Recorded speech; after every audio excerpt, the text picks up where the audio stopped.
muito bem-vindos ao nosso terceiro episódio do nosso podcast Direito e Prosa, que é organizado por mim, Aria Ferneda, e pelo André Tavares. Hoje nós temos aqui como nossa convidada a doutoranda Amanda Machado de Lis.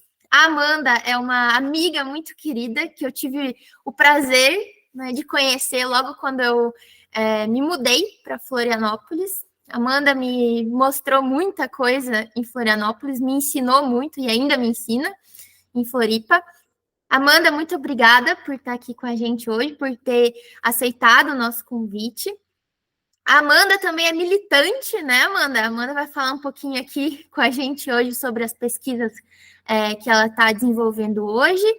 E seja muito bem-vinda. Obrigada, Arie. Obrigada, André. É um prazer estar aqui com vocês hoje, poder conversar sobre pesquisa. Espero poder contribuir aí para vocês no programa e para todos os ouvintes. Bom, então, Amanda, para iniciar aqui o nosso bate-papo de hoje, a gente gostaria de saber inicialmente como que você iniciou na tua vida acadêmica? Quando foi que teve aquele start?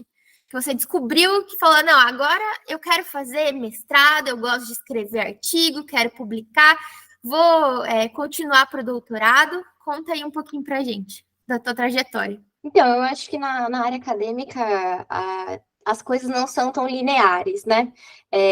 Eu acho que um pouco de uma crise, tanto com o ensino jurídico como com a atuação jurídica, me influenciaram a estar onde eu estou hoje. Então, eu lembro que quando eu cheguei na quinta fase, assim, foi uma fase de muita crise, assim, que realmente eu falei, olha, se for para continuar, eu tenho que repensar a partir daqui, porque tá muito chato.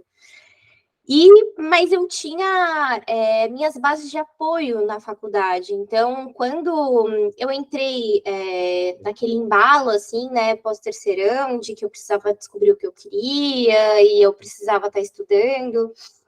Enfim, na época eu comecei fazendo economia na UFSC e aí fazendo direito na Faculdade Sesusc, porque eu estava, né, com esse medo de não saber, de não ter certeza do que eu queria.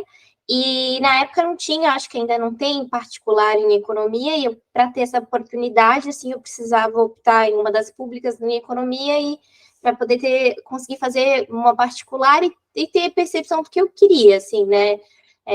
Enfim.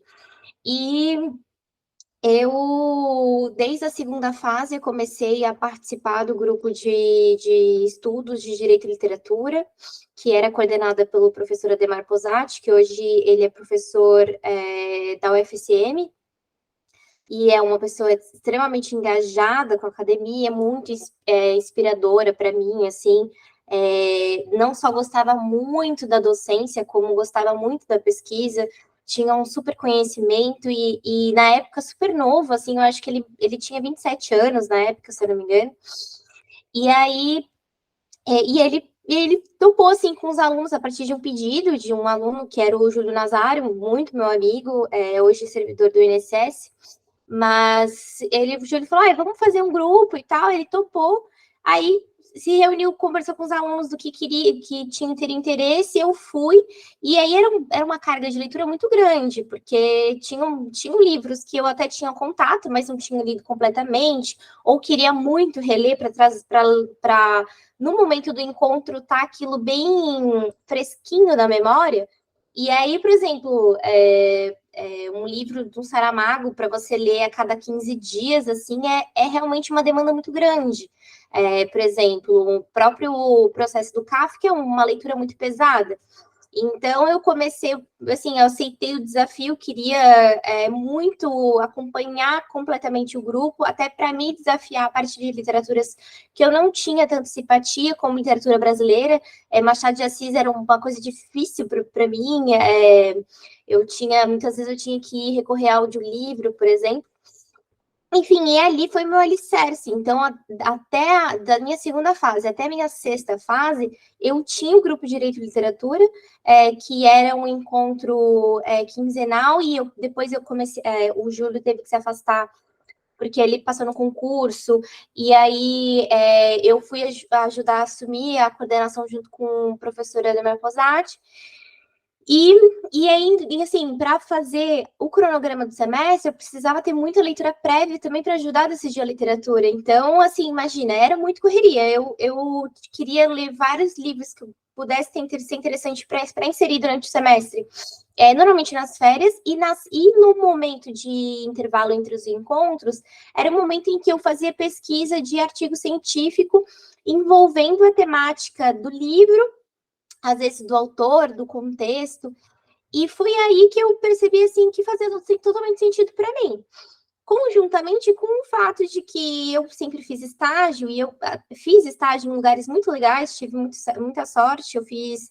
a maioria do meu tempo eu fiz nas defensorias, tanto da União quanto do Estado. Tive a oportunidade de mudar de área lá dentro, poder estagiar em áreas diferentes, inclusive tanto no âmbito federal como no estadual. Mas eu não me encontrava tanto como me encontrava a partir da sala de aula, assim. Então, eu pensava, olha, eu não preciso me ver completamente no perfil de uma advogada, de um analista judiciário, enfim, assistente. Eu preciso me encontrar dentro de um objeto de pesquisa. Então, eu tinha isso muito fixado para mim, que eu precisava ter esse encontro mesmo. E aí, um pouco antes de me formar, eu defendi o TCC na 9ª fase, mas na 8ª, foi quando eu escrevi o meu primeiro artigo. Não foi, inclusive, na área de Direito e Literatura, até porque cada vez mais que eu estudava, eu vi quanto era difícil, eu teria que dominar a teoria literária, então eu me arriscava a fazer textos, mas não artigos completos. Assim, eu sempre sentia que eu precisava ir atrás de algum livro mais aprofundado e tal. Mas isso foi quando eu escrevi sobre os rolezinhos, sobre mais uma parte técnica, sobre expedição de portaria por juízes da infância e de como isso remetia a partir de uma prática neominorista.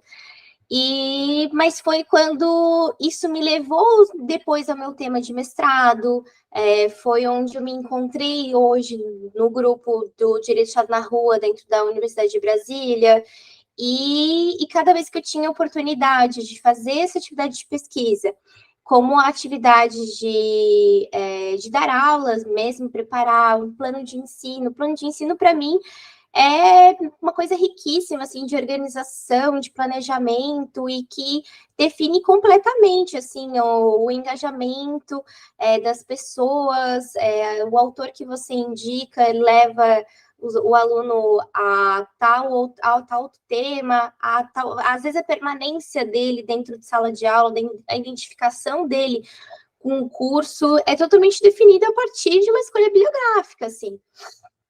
Então, a partir dessa dedicação, foi quando eu realmente me encontrei. Eu falei, não, é realmente esse espaço que eu quero ocupar, até porque eu via muitas vezes um perfil de professor que tinha uma pedagogia nada freiriana, né? Assim, né? Aquele estímulo de uso de linguagens em latim, dizendo que é melhor para você aprender para cobrar mais honorário.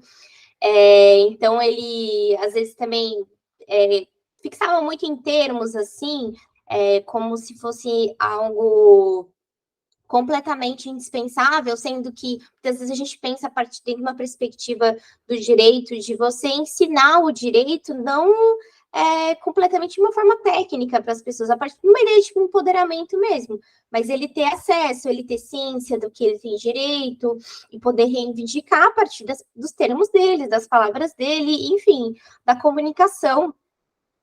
E então eu falei assim, não, olha, eu me vejo nesse lugar, como eu não quero que esse lugar seja ocupado por algumas pessoas que o ocupam, infelizmente.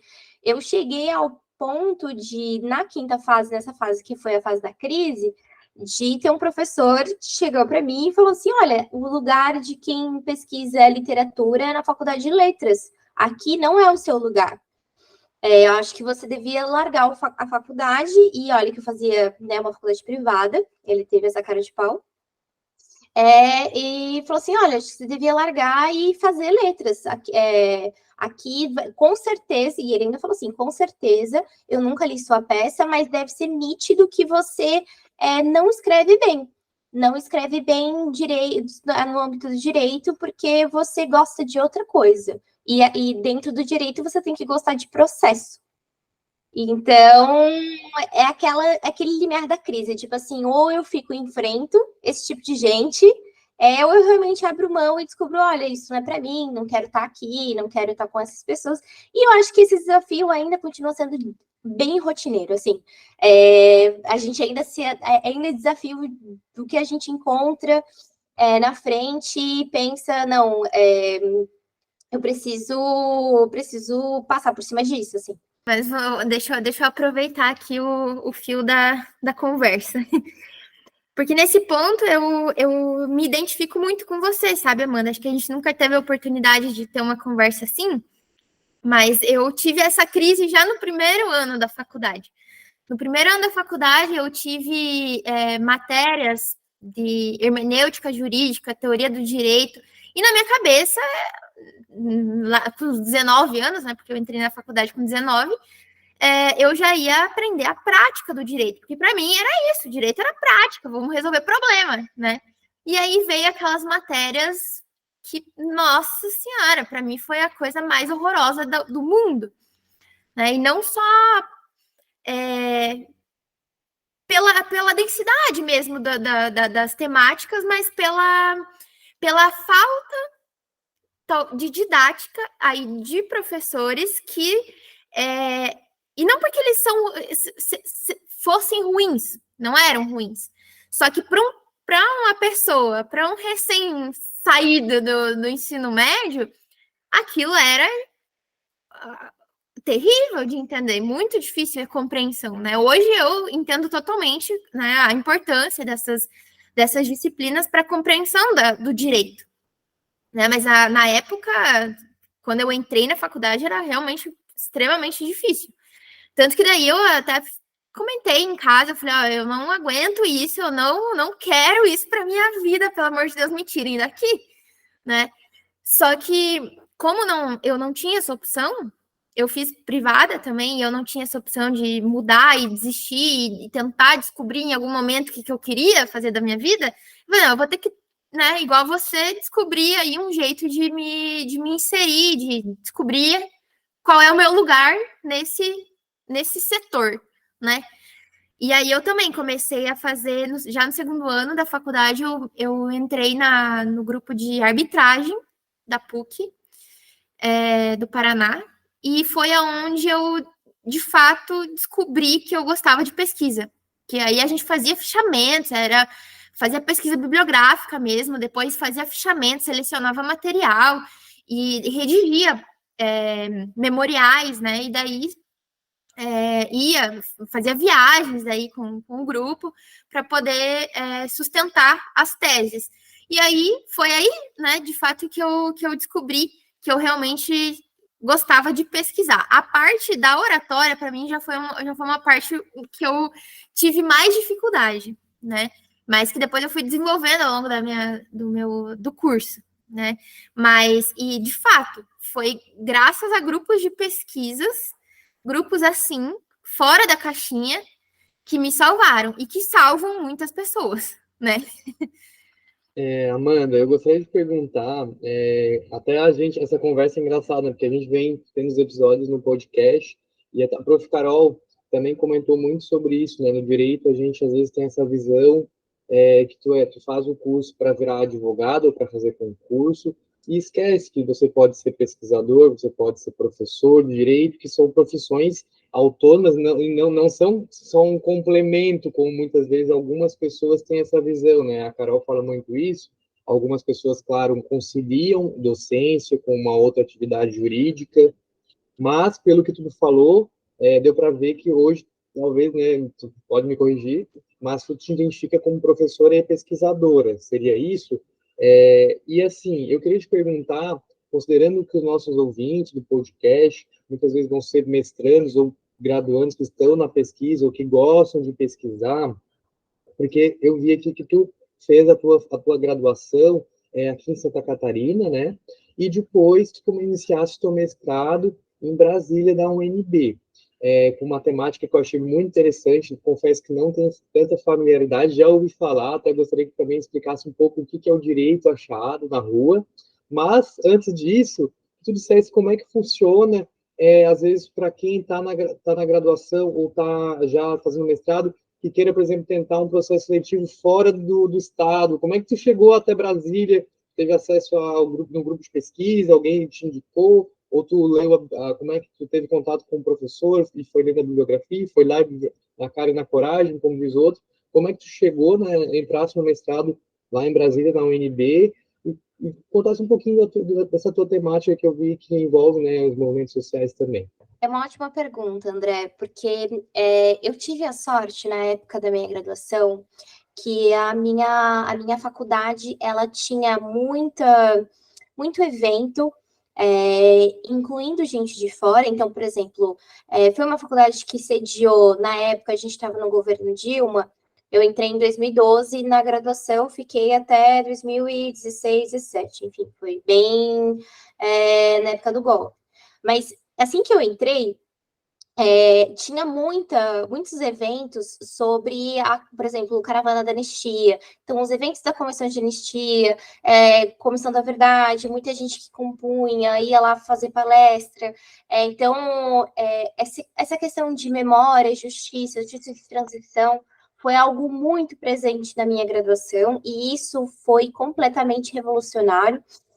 Apesar de eu sempre saber que foi um golpe militar, ter a percepção do impacto, não só de uma perspectiva assim, latino-americana, mas uma perspectiva de direito, de como hoje, como a gente pensa o direito penal, tem resquício de um período histórico militar, de como a gente define essa transição, de como a gente construiu, de como é que foi feita a lei de anistia na época, e até porque até hoje a gente ensina, né, estuda anistia, por exemplo, como é que é o processo de aprovação, até outras questões como indulto, graça, enfim.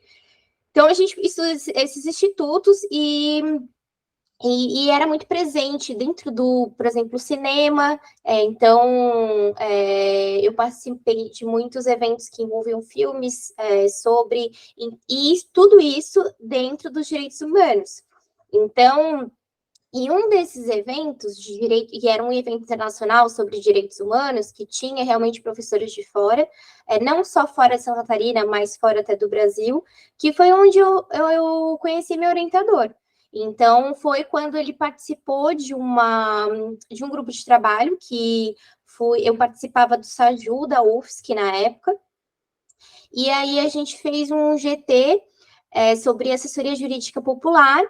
E aí ele me encontrou, ele foi orientador de uma professora, né, na época da minha graduação, e aí ela nos apresentou, né, e falou, olha, vai ter o GT da Amanda, enfim, e aí ele falou, olha, pega meu celular, eu quero participar. Ele, de fato, foi, e foi muito curioso, porque foi um momento em que estava tendo muito desabafo do pessoal da UFSC, dizendo, olha, a gente não está tendo incentivo de pesquisa para quem está na graduação, tá tendo realmente uns discursos na universidade de que, olha, se não é isso que o aluno procura, não é isso que a gente tem que entregar, enfim.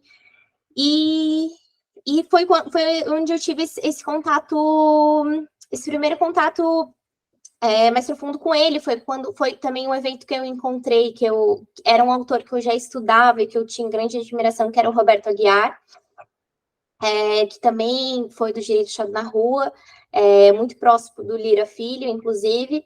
Foi onde eu conheci o professor Zé Geraldo também, que agora ficou super conhecido, né, depois do Congresso, mas de ter ido na sabatina lá na CPI do MST, mas foi meu professor, esteve na minha banca de dissertação, enfim, e então foi quando teve esse contato de fora. E é muito curioso, né, André, porque assim, acho que a Aria também tem essa percepção, e aí vocês também tiveram um pouco essa dinamicidade de sair do estado para estudar. Mas realmente, assim, quando a gente fala no Sul, as pessoas até entendem que tem que segue uma logística, mas você saiu de Florianópolis para ir até o Centro-Oeste, sabe? Para estudar é realmente uma quebra. Mas Brasília sempre foi um lugar que me chamou muita atenção, porque eu sempre, assim, desde que eu sou, né, criança, desde meus 8 anos, eu acompanho política, apesar de não ter nenhum político na família e não ter ninguém, assim, que goste como eu, mas eu sempre gostei de assistir propaganda política, sempre gostei de acompanhar os debates políticos, assistir debate de fato. Então, Brasília me remetia a isso, a um lugar de muita efervescência política. Então, era um lugar que fazia muito sentido para mim. Poder estar perto, né, desse espaço. Então, eu tinha muita curiosidade e eu acho que ali uma coisa na outra, porque eu estou falando de uma pós-graduação com muito reconhecimento nacional, que tinha muita visibilidade, e era principalmente onde eu me senti bem-vinda para pesquisar o que eu queria pesquisar. A UNB, ela é muito mãe, assim, se você é de qualquer lugar do país e você quer pesquisar qualquer lugar do país, ela não é bairrista. Ela não vai dizer assim, não, você tem que, daqui você precisa pesquisar Brasília, você precisa estudar o contexto do Distrito Federal. E em nenhum momento eu tive isso e estudei com pessoas dos mais variados lugares, assim, tenho muitos colegas do Acre, colegas de Aracaju, da Bahia, sabe? E isso proporciona uma multiplicidade, assim, uma abertura de olhares maravilhosa que o próprio direito já não te dá muito, se a gente for pensar, né? E aí, você perguntou, né, no começo, como é que eu me identificava e essa questão de quem leva muito a academia como bico, né? E eu tenho um extremo problema com relação a isso também. Também é algo que eu olho e falo assim, não é possível, isso precisa ser mudado. E, assim, eu entendo isso acontecer, porque, veja, a pesquisa na área jurídica, né, a partir da pós-graduação, formação de pós-graduação, ela não é tão antiga como de vários cursos. Então, por exemplo, a gente consegue pensar em vários nomes que eram da formação jurídica, mas que acabaram em outros lugares, justamente por em outros lugares encontrar a pesquisa. A gente pode pensar, por exemplo, o Milton Santos, né, que é um grande referencial para mim.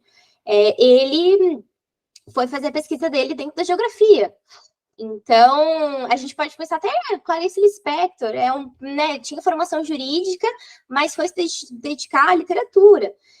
Então, a área jurídica era a área que era promissora, muito promissora para dar espaço para ter procura das pessoas na parte de pesquisa. Então, quem realmente queria se dedicar à docência ia para outras áreas. E aí, hoje, parece que para muita gente, a docência, ela é muitas vezes um palco de promoção do própria profissão. Então, eu sou, qualquer outra profissão, mas para eu ter visibilidade, eu preciso estar em sala de aula. Às vezes a pessoa não tem nenhuma aderência com o processo de ensino, inclusive tem um processo totalmente contrário da pedagogia, porque às vezes tem gente que tem tesão em dar uma aula em que ninguém aprende nada, porque vai passar a visibilidade de que ele sabe muito, é muito inteligente, é tão inteligente que as pessoas não entendem. Sim, se as pessoas não entendem, ele não é inteligente, a parte de metodologia ele faltou. Então, isso, infelizmente, é muito comum na área jurídica, né? Você precisa passar um poderio, aquela estrutura. É o professor que gosta de estar num degrau acima dos alunos, numa estrutura não muito horizontal, assim, sala de aula. Então, infelizmente acontece isso. Isso é um problema. Eu até falo que não tem como um professor ser 40 horas em sala de aula e ser 40 horas, às vezes, no Tribunal de Justiça, no escritório dele. É incompatível. No dia não tem tantas horas assim, né? E, assim, se ele se identifica mais com outra área, se é o que ainda é mais rentável, ótimo, que ótimo. Ele precisa estar nesse lugar mesmo, né? porque às vezes a gente realmente não gostaria de ocupar, mas que ele desocupe o âmbito de quem realmente quer se dedicar para aquilo, quem quer se dedicar para a docência, quem quer se dedicar para a pesquisa, sabe? E quer estar lá realmente 40 horas semanais, se dedicando, organizando as suas aulas, dedicando o seu tempo para orientação, para os alunos, entende? Então, infelizmente um perfil ainda muito buscado que a gente encontra, né, de quem é o professor, assim, nas horas vagas, e o que é extremamente complexo, mas que a gente está aí para fazer uma mudança contrária, né, para mostrar que não, que para a gente valorizar, inclusive falar para mostrar para os alunos que o professor que vai estar lá integralmente para você é o professor que é professor em tempo integral em primeiro lugar, e não nas horas vagas, né? Essa questão é bem interessante, né? Porque às vezes até o pesquisador acaba se deparando com algum professor que não dá todo esse tempo, justamente porque tem que conciliar muitas coisas, a pessoa se frustra, acha que a pesquisa é assim e fala assim, não quero mais pesquisa, né? E às vezes, né, eu, por exemplo, tive a sorte, né, de ter orientadores disponíveis e que são, de fato, professores, né, que assumem. Então, a gente acaba se apaixonando junto, né, com nossos orientadores na pesquisa, e é isso que traz, eu acho que o desenvolvimento da pesquisa jurídica no Brasil é a gente, né, gostar daquilo que faz e levar adiante. E o fato de a gente, às vezes, algumas pessoas, né, não a gente, mas levar como um hobby, traz esse olhar desvalorizado. Então, é importante que a gente tenha essa consciência e continue buscando também valorização.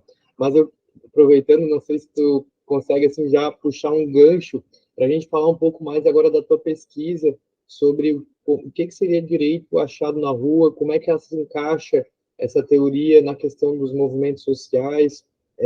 Hoje, como é que está pesquisando ela, qual é o reporte, enfim, para a gente dialogar um pouco sobre isso também. Então, o direito achado na rua, ele realmente entende o direito desde a perspectiva de lutas sociais e de articulação. Então, o direito não nasce simplesmente dentro do Congresso, ele não se reduz à lei, e isso é muito... a gente lembra muito isso a partir do que é direito daquela coleção dos primeiros passos do Lira Filho, né? Que eu acho que ainda é o livro que muita gente tem em contato, ainda bem. Mas bem nessa perspectiva de que nem toda lei é direito, né? E que direito não se reduz à lei. Então, dentro dessa perspectiva, como é que a gente pensa o direito articulado com muitas articulações, assim, principalmente de movimentos sociais, movimentos populares.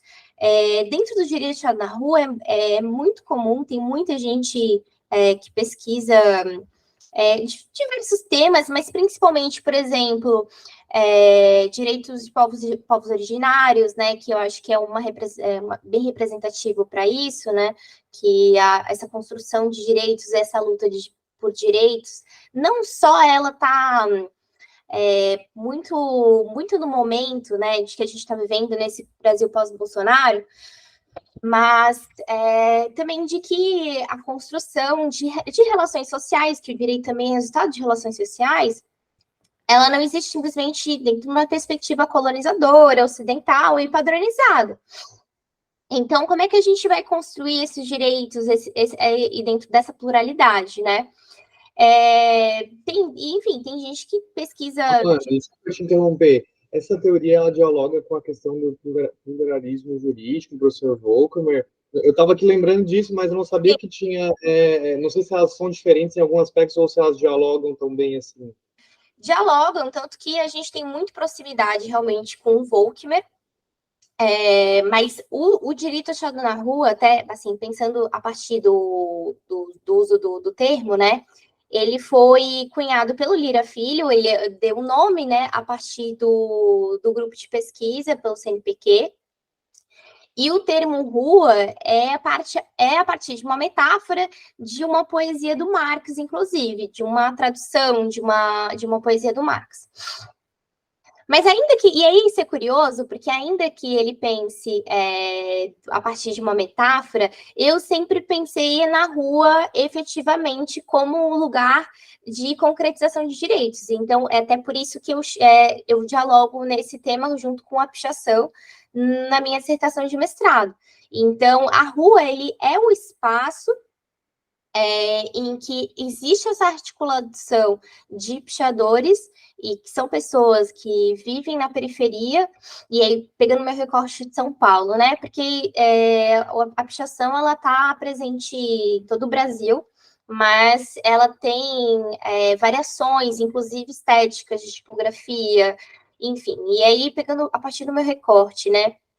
São pessoas que se encontram na periferia da cidade e que traçam sociabilidades nas cidades a partir da pichação mesmo, desses encontros. E a pichação, ela é uma forma de reapropriação simbólica do centro, né? Os centros urbanos hoje, eles estão vivendo processos de gentrificação, processos de especulação imobiliária, então a gente está vendo constantemente essa transformação das cidades, que não é feita pelas pessoas, é feita a partir do capital imobiliário, né? Mas da produção rentista da moradia também, enfim, de várias influências, mas de como ela não está sendo produzida pelas pessoas, né? Como ela não a perspectiva ela é fevriana do direito à cidade. Então, eu pensei justamente a partir de um autor marxista, né, que é o Henri Lefebvre. Claro, não foi a primeira pessoa que pensou nisso, né, já existia pessoas que trabalhavam direito à cidade achado na rua, dentro do direito à cidade, do direito achado na rua, desculpa. Então, mas eu fui a pessoa que realmente fui pesquisar a partir da pichação, né. Então,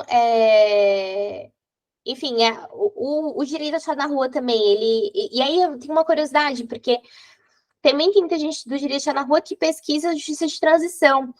E um momento simbólico com muita visibilidade dentro da pichação aquela pichação do Abaixo a Ditadura, na época da ditadura militar.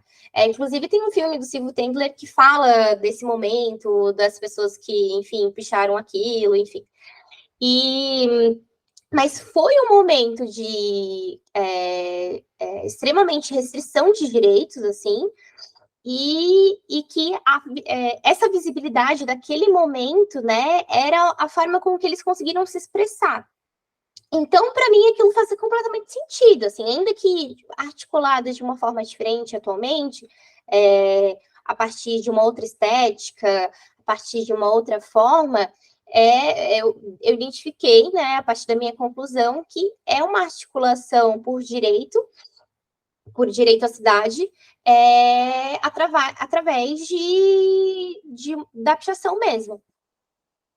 Então, assim, focando na minha pesquisa, eu relacionei muito a partir da formação da cidade de São Paulo, de como é que se deu essa segregação socioespacial na cidade, e como é que a cidade foi de uma cidade que era densa, ainda que heterogênea, mas existia uma densidade, as pessoas moravam próximos, para todo o processo de espraiamento da cidade, essa densidade sendo reduzida, as pessoas cada vez ocupando mais as franjas urbanas, e também muito como a gente enxerga esse controle social das pessoas na rua e de como isso se relaciona com a urbanização.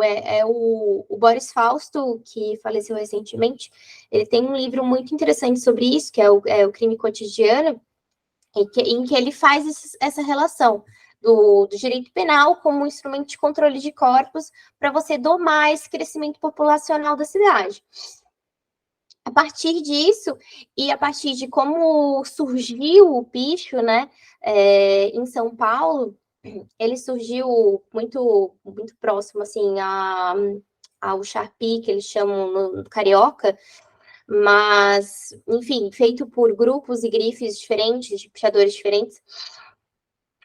Como se deu esse surgimento, como é que foi essa expansão e como é que se dá essa articulação na cidade, que envolve muito temática de mobilidade, que é onde eu estou atualmente, mas de como eles circulavam da cidade, influencia muito como a cidade oferece esses espaços para eles conseguirem efetuar essa dinâmica. Então, existe um impacto muito grande, por exemplo, do bilhete único nessa circulação, o bilhete único com a Marta Suplicy, da prefeitura, né? E os pontos de pichação, por exemplo, o fato de um ponto ser no centro histórico, é um lugar que está completamente abandonado hoje em São Paulo, mas eles também terem um point muito forte no Largo da Batata, que é do lado de uma avenida super visada, né, economicamente na cidade, que é a Faria Lima, de como isso é representativo para a dinâmica da cidade, e como eles se apropriam do espaço urbano, conhecem o espaço urbano, e como isso, e como inclusive a pichação permite que eles conheçam toda a cidade, porque é a partir desses points que eles conhecem pessoas de outras zonas, né? Por exemplo, o pichador da Zona Leste conhece um da Zona Norte, e combinam de pichar em lugares diferentes, e cria essa possibilidade de articulação, de você viver a cidade e produzir a cidade da sua forma. Então, quando eu vi a importância dessa perspectiva da mobilidade para a pichação, eu pensei logo assim, olha, eu preciso pesquisar isso no doutorado. E aí foi quando eu comecei esse estudo paralelo, assim, e por isso eu terminei a minha dissertação em setembro, passei no doutorado em outubro do ano passado e emendei uma coisa na outra, porque eu já estava muito pesquisando sobre mobilidade urbana. Aí, ainda dentro do direito achado na rua, o meu recorte de pesquisa hoje em doutorado, ele está mais focado em como é realizado esse controle social da Lei de Mobilidade Urbana na cidade de São Paulo.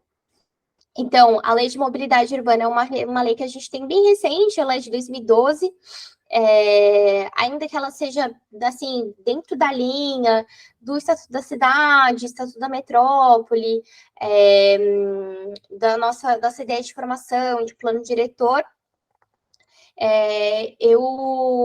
a Lei de Mobilidade Urbana, ela traz uma hierarquia dentro da cidade de como a infraestrutura de transporte deve ser colocada, a partir de uma prioridade da mobilidade ativa, então priorizando o pedestre, o ciclista, o transporte coletivo, em seguida o transporte de carga e, por último, o transporte individual motorizado. Mas não é essa dinâmica que a gente encontra nas cidades, né? A gente encontra um grande espaço de automóveis individuais motorizados que dominam o espaço de deslocamento. Então, a gente vê muito pouco corredor de ônibus, faixa exclusiva, a malha cicloviária das cidades é muito reduzida também, salvo alguns locais. Enfim, e essa articulação para que a gente, que a cidade ela invista dinheiro, né, todo o aporte dela, e isso a gente pode pensar muito dentro do dinheiro arrecadado de outorga onerosa, ele depende muito desse controle social da população. Primeiro que o Estatuto da Cidade também ele prevê, né, a Lei de Mobilidade também, essa participação da população e esse controle, mas ainda que disponha a partir de uma ideia de equidade, nem sempre o poder público está entregando isso. Esse investimento na infraestrutura, existe um controle assim, mínimo no sentido de que o Ministério das Cidades ele requer que os municípios tenham um plano de mobilidade. Os municípios acima de 20 mil habitantes, eles têm um plano de mobilidade para conseguir receber investimento de infraestrutura de mobilidade do Ministério das Cidades. Mas isso representa pouco perto do que vai, por exemplo, de habitação. Então, muitos municípios não têm um plano de mobilidade. Esse plano de mobilidade é o que precisa seguir a cartilha da Lei de Mobilidade Urbana a partir dessa hierarquia de prioridade. Então, essa busca por equidade no transporte da cidade, ela fala muito sobre uma perspectiva de classe, porque quem tem acesso ao automóvel individual motorizado é uma determinada população, muitas vezes a maioria são homens, são homens brancos, né? E que ocupam o espaço da cidade. Então, para um ônibus chegar num ponto com velocidade, ele precisa que não seja um espaço totalmente congestionado por automóveis. E quem vai estar dentro daquele ônibus, né? Qual é a faixa de pessoas que vão estar dentro daquele ônibus? Quais são as pessoas que conseguem se deslocar via mobilidade ativa para suas atividades diárias? Isso envolve uma infraestrutura boa de calçada, uma infraestrutura decente de ciclofaixa, ciclovia, e envolve também questões de segurança que envolvem questões de gênero. Quem é que se sente seguro circulando na rua em determinado horário, principalmente?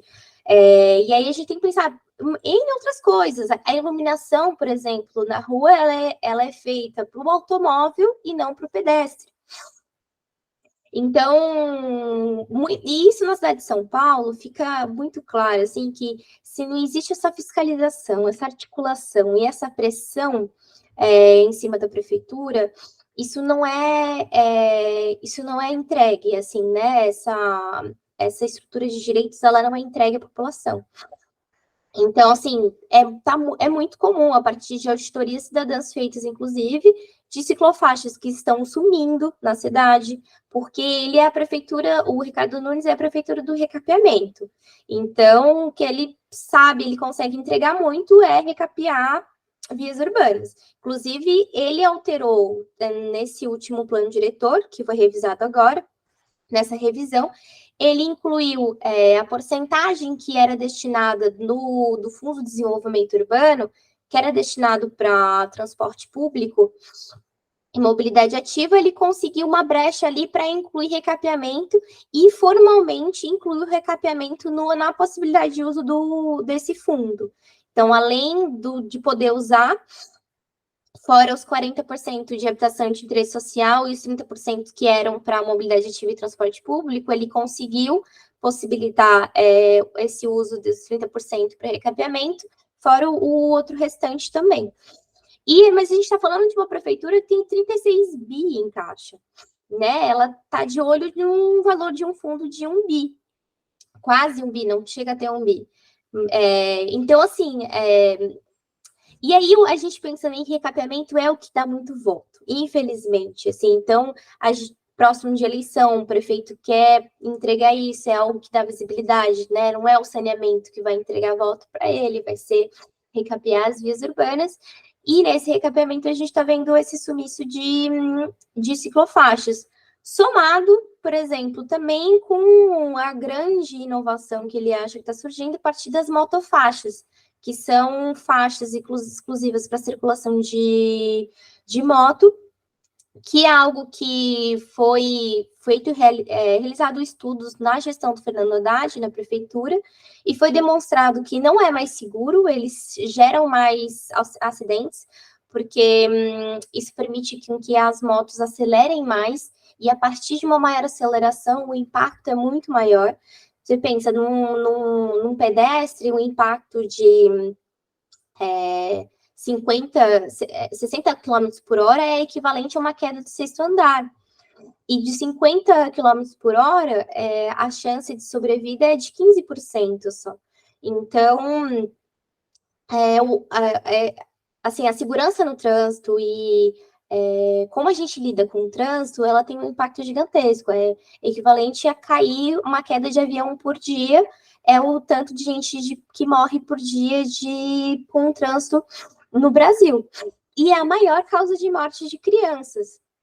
Então, a própria articulação do lobby do automóvel, a partir do início do século passado, nos Estados Unidos, quem fez essa tentativa de barrar essa difusão de rodovias, vias expressas, espaços que favorecem o automóvel, porque para ele entregar essa liberdade, essa facilidade que ele diz entregar, ele depende que a cidade ofereça essa infraestrutura para ele.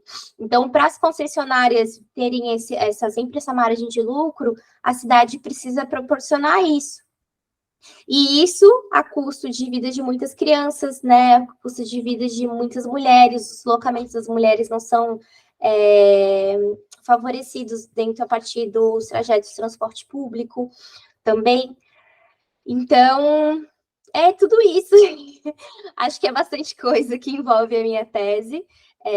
Claro, eu sou uma pessoa que as cidades, elas são objetos de estudo para mim, não são completude, assim, então eu vou para Curitiba, eu vou ficar olhando onde tem faixa de pedestre, qual é a largura da calçada, e eu já sei mais ou menos o que é 1 metro, aí eu já fico calculando, olha, ali tem 2 metros, ali tem 3, e aí tem que pensar a partir do espaço livre, a gente tem calçadas que muitas vezes tem postes, né, porque a gente não tem fiação subterrânea.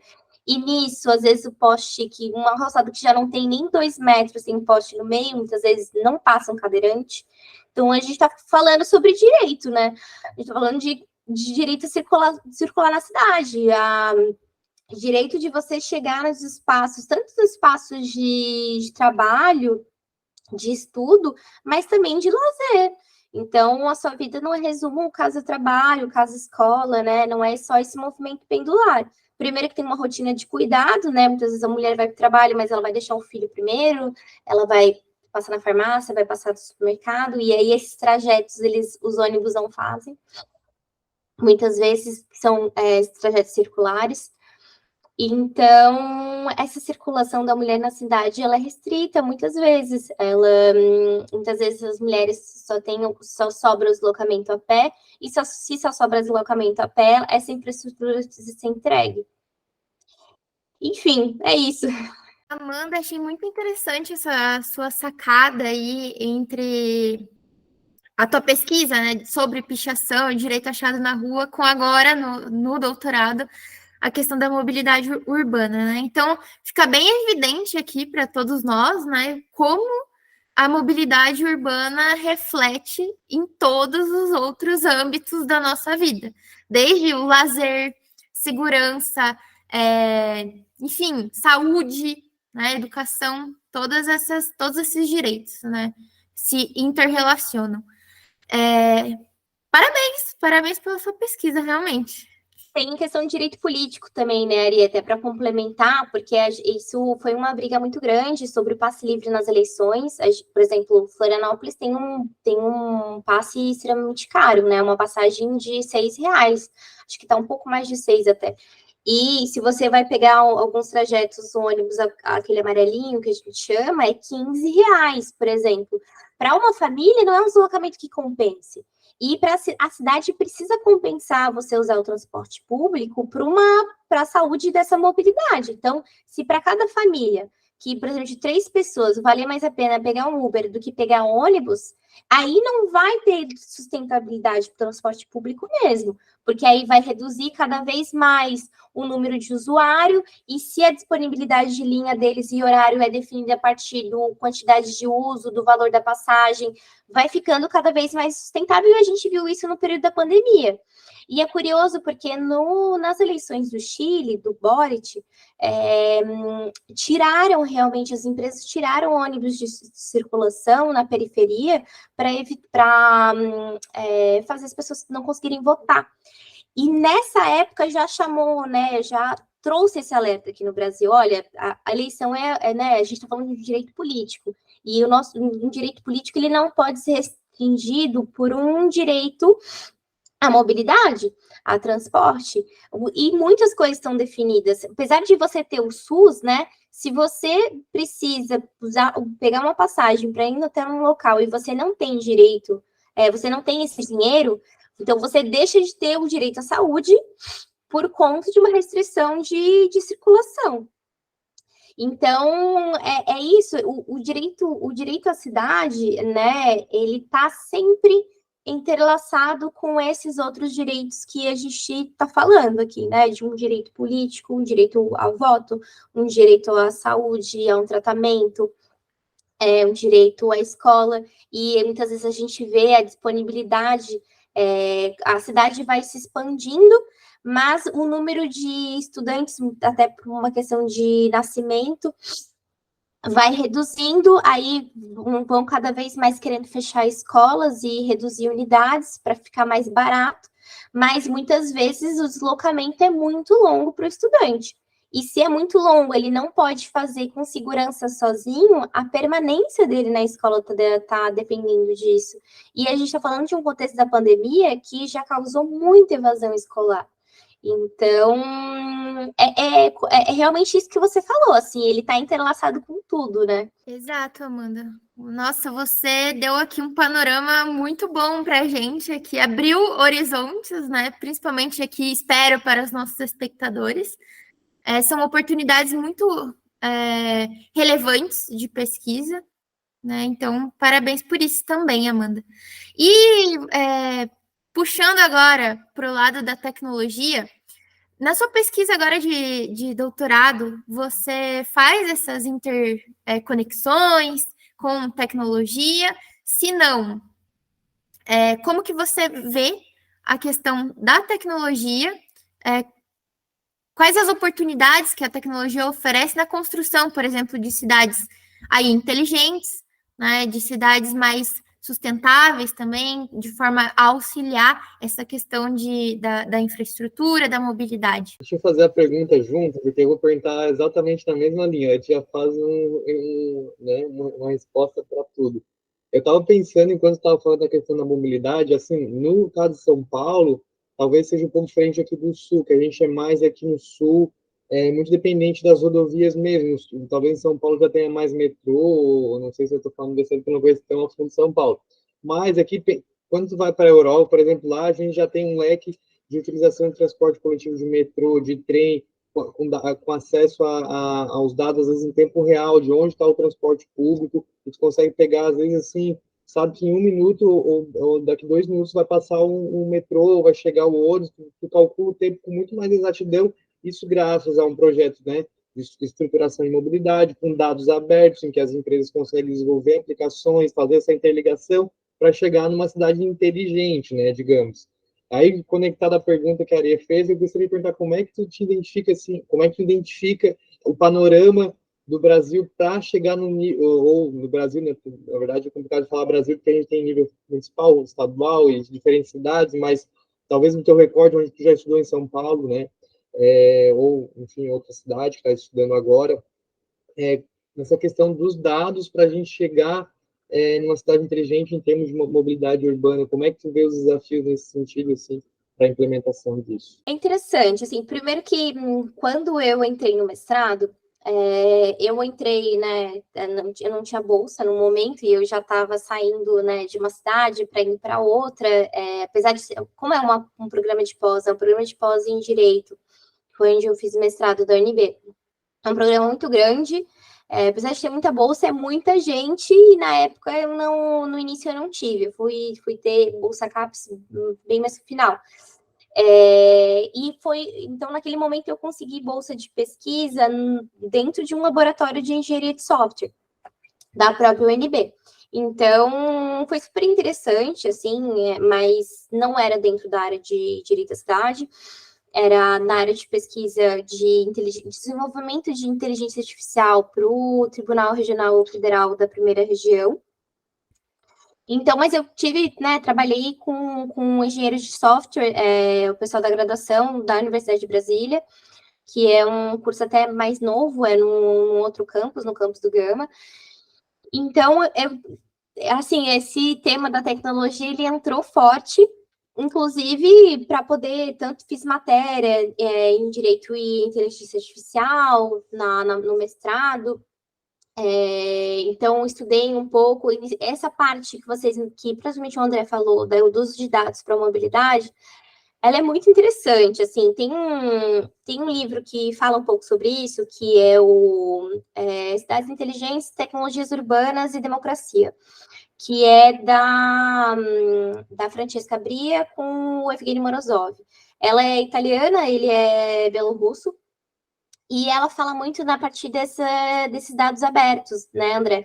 Então, eles falam essa questão da importância de como as cidades inteligentes, estruturas de cidades inteligentes, ela pode ser ótima, excelente para as pessoas, se a gente pensar justamente nessa estrutura de dados abertos, então a gente pensa em dados e não uma forma simplesmente de monetizar, mas de você oferecer, entregar política pública a partir de dados, seria uma coisa riquíssima. Pensa, tipo, se a gente conseguisse, se a gente tivesse uma empresa pública de transporte municipal, em que a gente consegue definir as demandas de mobilidade a partir de dados.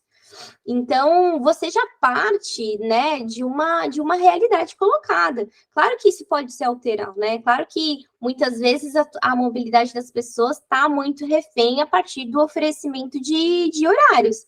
E elas possam conquistar novos trajetos, né? Sair, utilizar mais outros modais. Mas, enfim, seria extremamente rico se a gente pensasse nessa utilização pública, né, desses dados. Mas muitas vezes o que a gente vê na cidade não é assim. Primeiro que muitas vezes quando as pessoas pensam cidades inteligentes, elas pensam segurança e controle.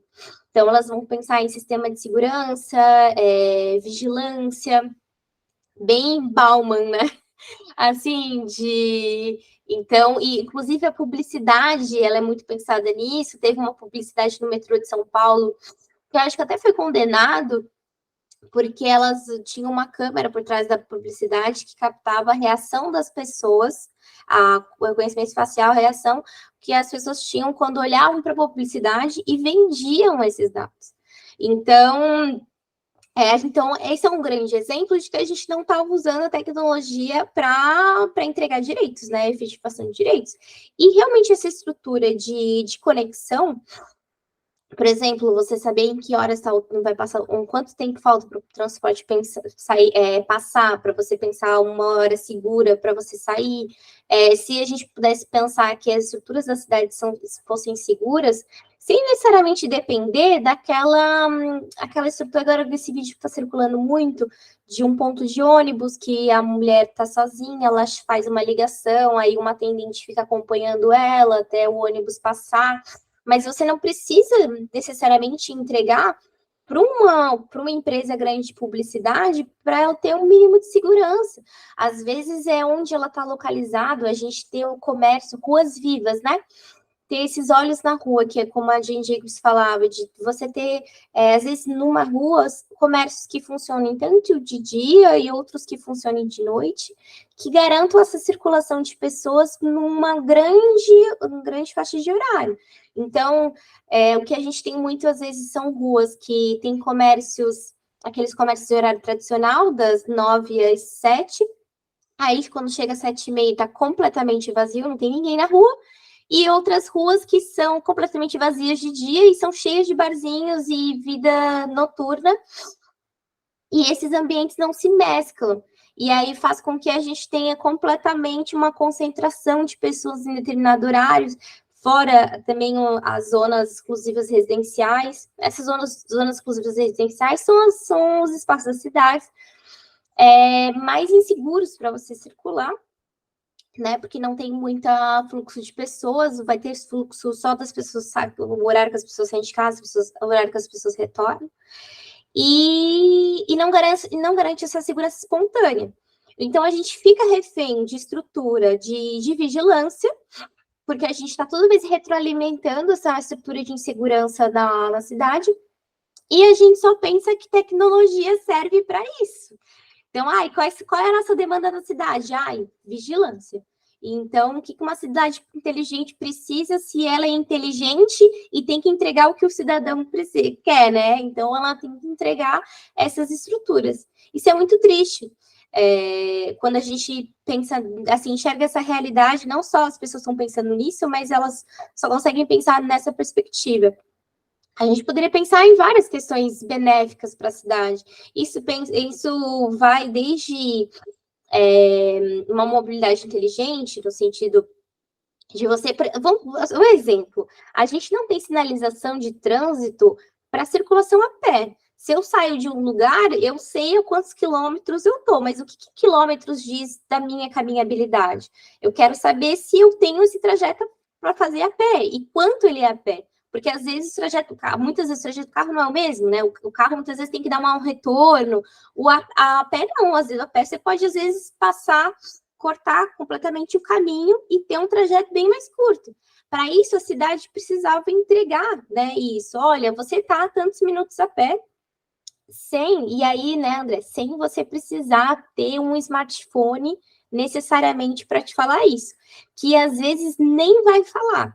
Porque, por exemplo, Brasília, o plano piloto, todos os blocos residenciais, eles são são suspensos. Então, tem os pilotis na parte de baixo dos blocos que você pode passar por baixo. Então, é proibido você cercar um bloco. Então, se você vai de um trajeto de, por exemplo, da L1 para L2, você pode passar por baixo de todos os prédios sem você pensar em ir até uma rua. Esse trajeto por baixo de pilotis, o Google não faz por você, entende? Então, aí, às vezes, ele indica um caminho muito maior do que de fato é.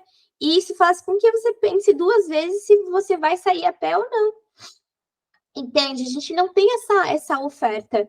E isso seria inteligente, completamente inteligente. Você está estimulando a mobilidade ativa, a mobilidade a pé na cidade, é mais saudável, é mais seguro para a própria cidade, você está entregando segurança, né? Você está tirando a pessoa do carro, que é algo inseguro para...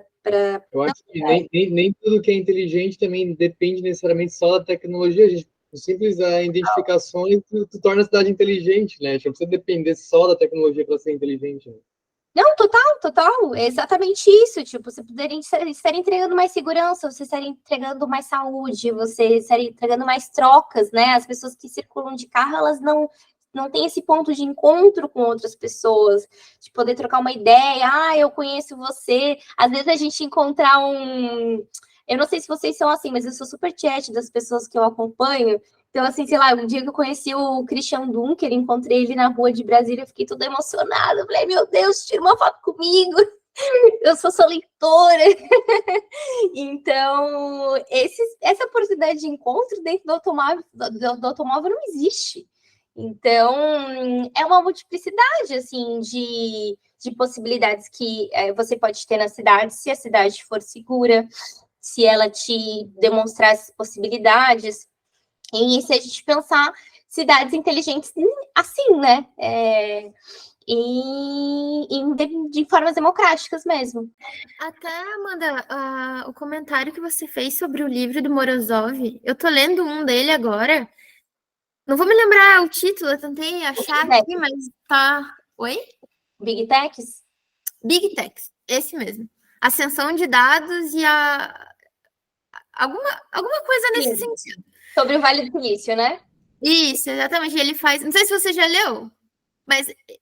então, ele faz justamente a crítica, né, ao uso de tecnologia no sentido de criar cidades inteligentes, porque a partir do momento que você concede à cidade, né, transfere a inteligência da cidade para empresas de tecnologia, como é que você vai ter de volta para o público? Né? E aí as pessoas ficam à mercê disso, né, de ter privado aí o direito à privacidade, por exemplo, né? Enfim, exato. É muito, e o muito Evgeny, ele é bem cético, né, sobre o uso da tecnologia. Eu sempre indico ele quando as pessoas pensam que tem que ter um equilíbrio, assim, ele é realmente muito pessimista, mas o diagnóstico dele é muito real também, assim, de que, inclusive, no uso político da internet, sabe, como ele enxerga que, assim, olha, a internet não traz mais liberdade e não traz mais democracia, muito pelo contrário, ela acende muito mais o arbítrio. É uma falsa percepção, né? Que o Vale do Silício criou essa dependência, né? A partir daí, como você mesmo falou, das agências de publicidade, por exemplo, né? Enfim, mas muito interessante mesmo. Fica de dica aí também para os nossos ouvintes, porque, nossa, eu estou no comecinho do livro e já achei muito interessante as críticas que ele faz, muito pertinentes, né? Ele traz também questões do neoliberalismo, né? De como muitas empresas de tecnologia se aproveitaram, né? dessa supressão de direitos, né? Enfim, para criar novas oportunidades que dariam mais liberdade, mas na verdade não é bem isso que acontece, né? Essa questão é bem interessante a gente pontuar que a tecnologia, na verdade, a tecnologia em si, ela não é boa nem ruim, né? Ela depende do uso que as pessoas fazem e dão a ela. Então, quando a gente pensa no âmbito do setor público, de qualquer tecnologia, de plataformas, né, de governança digital, a gente tem que pensar sempre com viés voltado e incluso, né, com a participação das pessoas, que seja democrático, para que então atenda diferentes necessidades, interesse, não seja, então, restrita a algum grupo de pessoas ou algum interesse econômico. Então, a gente tem que pensar sempre no viés democrático, transparente, né, do como estão sendo alimentadas essas plataformas, porque a tecnologia, eu acho que dificilmente a gente reverte esse processo de incremento, né? Eu acho que a gente tem que pensar em como não deixar, no caso, ser cooptada por alguns interesses, né, que não são tão democráticos ou talvez não se atentam aos ditames da nossa Constituição, né, direitos fundamentais, enfim. Quando tu falou de auditoria cidadãs, me acendeu aqui um alerta, aqui uma curiosidade, né?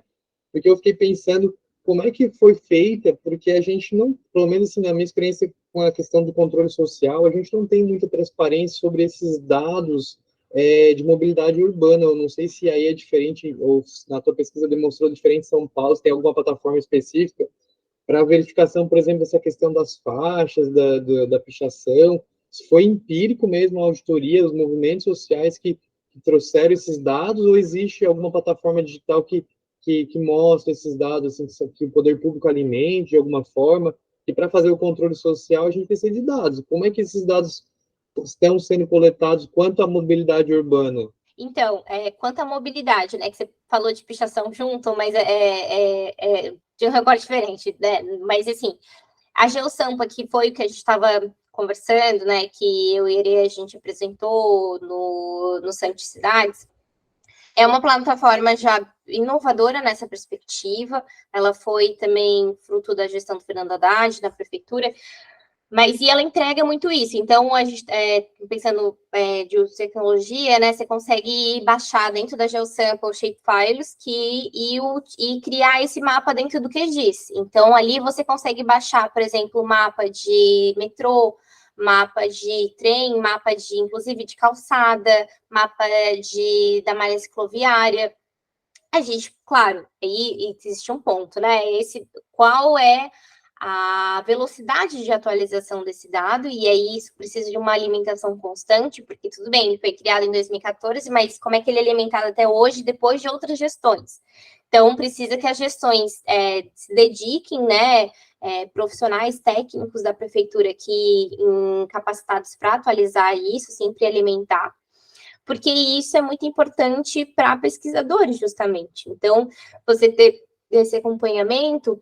Por exemplo, tem outros sites que são importantes, por exemplo, a Mobilidades, ela tem os mapas das malhas cicloviárias das capitais.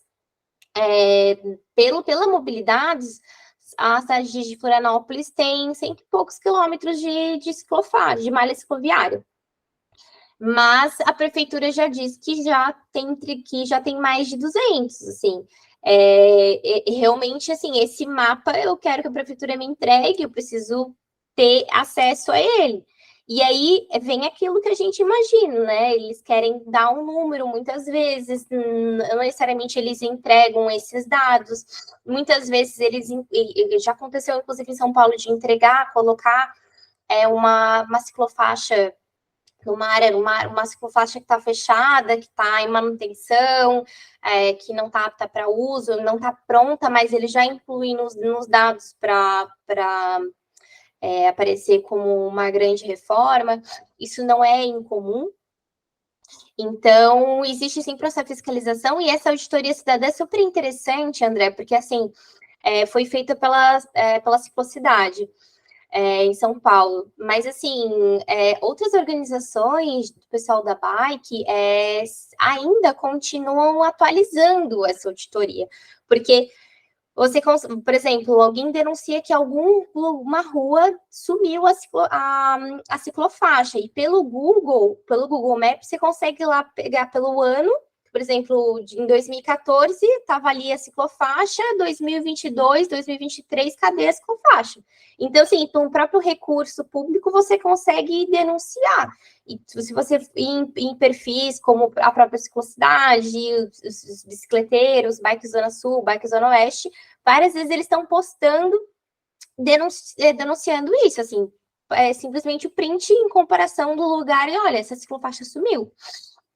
E aí, muitas vezes nesse recapeamento aconteceu na Rebouças, por exemplo, que é uma avenida também super financiarizada, de um bairro, né, que tem muita procura pelo mercado imobiliário, enfim, lá, muita construção civil em São Paulo.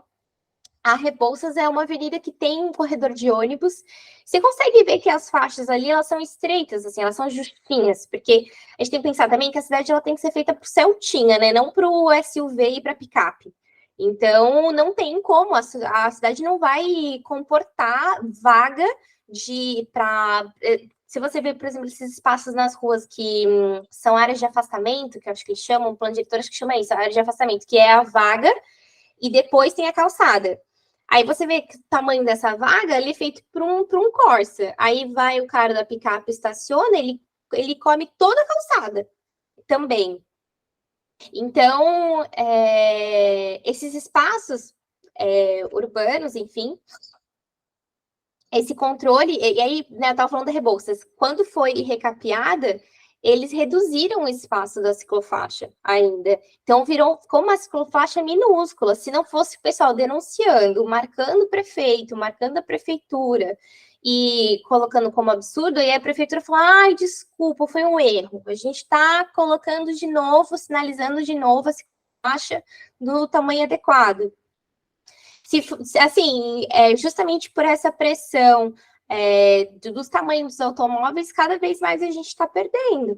E aí o nosso panorama realmente em São Paulo, ele é muitas vezes de perda de direitos, assim, o Minhocão, agora, recentemente, ele foi alterado o horário para ter mais tempo para os automóveis e menos tempo para as pessoas. A própria Paulista, ela fechava antes nos domingos, ficava fechada para as pessoas até bem mais tarde. Hoje, se não me engano, 4 horas já volta a passar carro de novo. Então, assim, por mais que a gente tenha uma lei, a gente, inclusive, São Paulo tem um Estatuto do Pedestre, tem um decreto que regulamenta o Estatuto do Pedestre, nem sempre isso vai demonstrar na prática, né? E quem estuda direito urbanístico está sempre denunciando isso. Está sempre falando assim, olha, a gente pode dar consultoria na África sobre o Estatuto da Cidade. Não está sendo aplicado nos nossos contextos. A gente não está vivenciando essa conquista de direitos na política urbana.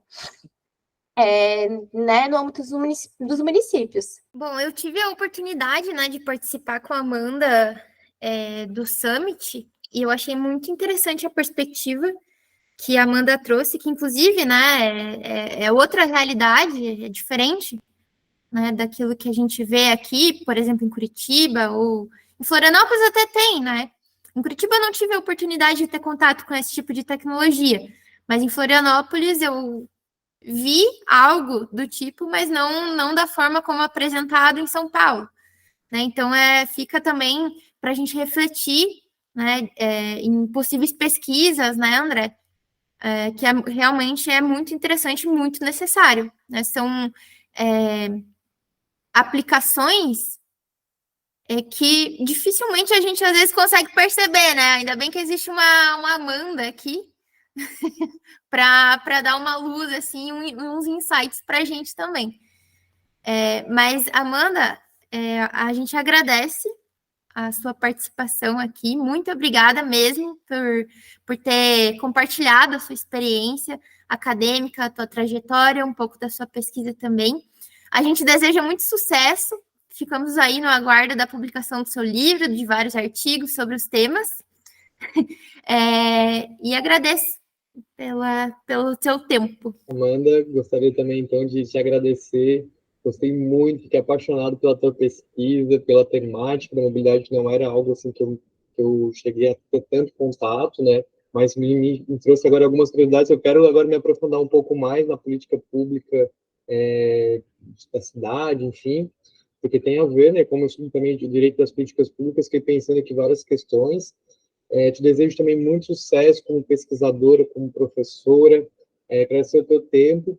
E a gente tá começando a criar uma tradição aqui nesse podcast, né, Ari? A gente está pedindo para todo convidado, no final, dar uma dica para quem vai ouvir depois de um autor ou de uma obra que tu possa, que talvez te identifique ou tu goste, ou mesmo ou que te representasse no momento, talvez assim, para a gente ficar com uma tua marca registrada da participação aqui. Tá bom, Amanda? Muito obrigado mesmo pela tua disponibilidade de tempo. Obrigada, Arie. Obrigada, André. Foi um prazer também.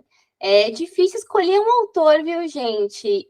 Assim, é realmente difícil, mas, olha, eu acho que mulheres, assim, do urbanismo, eu bebo muito da fonte de Hermínio Maricato, da Raquel Ronick, mas o Lúcio Kovarik também foi uma pessoa que eu, né, li muito, principalmente na minha dissertação, mas hoje em dia, na área de mobilidade, tem muita gente pesquisando, muita gente legal demais, assim, pesquisando, então, eu colocar o nome Daniel Santini, que é um precursor na área de tarifa zero, que é quem está realmente liderando o Mob 000.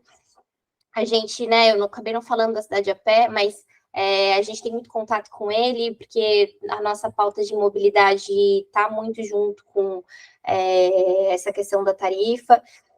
E ele é pesquisador, né, publicou o livro sobre tarifa zero, ele é da Fundação Rosa Luxemburgo, que está sempre pesquisando muito, publicando muito material legal sobre mobilidade, indico muito o site deles, inclusive a maioria é acesso gratuito, gente, quem tiver interesse de pesquisar. Tem um livro deles incrível, que é sobre um coletivo sueco de mobilidade, e assim, a descrição, apesar, né, de ser uma descrição de cidade diferente do que a gente está acostumado, porque é uma cidade que envolve questão de neve, enfim, fala, inclusive, eles se articulam para que as pessoas não paguem o bilhete, não comprem um bilhete para se deslocar, se associa a eles, e aí, caso eles recebam uma multa de não ter o bilhete, esse coletivo paga a multa da pessoa. Uma forma de se articular, assim, em prol da tarifa zero. E aí a gente vê como isso é uma demanda, e a descrição deles a partir da difusão dos automóveis, a gente vê assim que não é só aqui na periferia do capitalismo, né? É uma briga internacional. Então a gente encontra parceiros, né, mundo afora. Isso é muito interessante. Então, assim, Roberto Andrés é também um professor que pesquisa na área de mobilidade. Vocês pediram hoje, eu dei vários, gente. Mas Bianca Tavolari também, uma mulher incrível, escreve na 451, na Cidade das Coisas. Sempre acompanha as publicações dela também, pesquisadora do SEBRAP. Então, assim, eu sou suspeita para falar, na minha área tem muita gente legal escrevendo e pesquisando, publicando, graças a Deus, porque eu sempre vou ter material para poder ler e estudar. Então, é isso. E queria deixar, né, se quiserem deixar meu e-mail na descrição, tô aberta para quem quiser conversar, trocar ideias de referências, indicar, publicar junto, viu, André? Pode chamar, que a gente topa. Estamos sempre abertos para novas parcerias e novas leituras. E é isso, um prazer enorme estar aqui e poder conversar sobre assuntos tão caros para mim. Inclusive, Amanda, estamos abertos também à contratação para docência, né? Fica aí a dica para quem nos ouve. Pessoal, quem gostou da participação da Amanda, imagino que todos vão gostar, não tem como não gostar. Se inscreva no canal, faz aquele merchan do nosso canal, né, Ari? Curte, compartilha, manda para o amiguinho que pesquisa mobilidade, para o amiguinho que pesquisa, para o amiguinho é ótimo, né? Para escola de criança, que pesquisa, o colega que pesquisa tecnologia, política pública, direito à cidade, enfim. Movimente nas redes sociais, no nosso canal, e o vídeo da participação da Amanda, que vai para o YouTube, e também nosso canal no Spotify.